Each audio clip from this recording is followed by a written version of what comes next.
tiesu nolēmumi mums jau sen ir anonimizēti masveidā. Ir kaut kad uzvirmojušas tēmas, ka vismaz pa valsts amatpersonām vai kaut kādās vēl lietās varētu to anonimizēšanu noņemt nost un kaut kā bišķi kaut kam vairāk piekļūt. Pat ja tas meklētājs tur strādā un tu vari tāpat saprast, pa ko ir runa. Ja?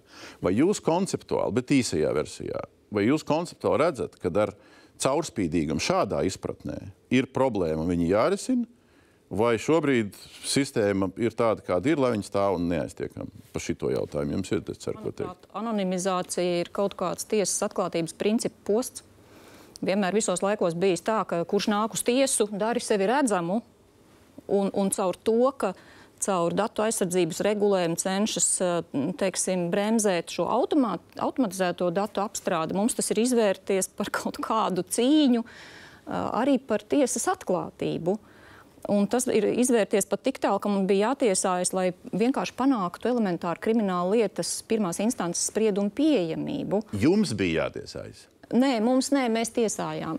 bija tāds pieteikums pie mums administratīvajā tiesā, lai varētu iegūt spriedumu kriminālu lietā. Ko darīt? Kaut gan likumā par tiesu varu ir skaidri rakstīts, ka tiesas nolēmumi ir atklāti principā, ja vien nav slēgts. Ko darīt, ko mainīt?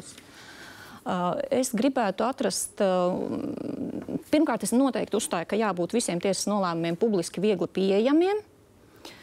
Jā, tad, kad ir lielā automatizētā apstrāde, ir jāgādā varbūt par anonimizāciju, bet man liekas, ka tur ir jāskatās, vai arī Eiropa mums drusciņi nešauj pār strīpu šajā ziņā.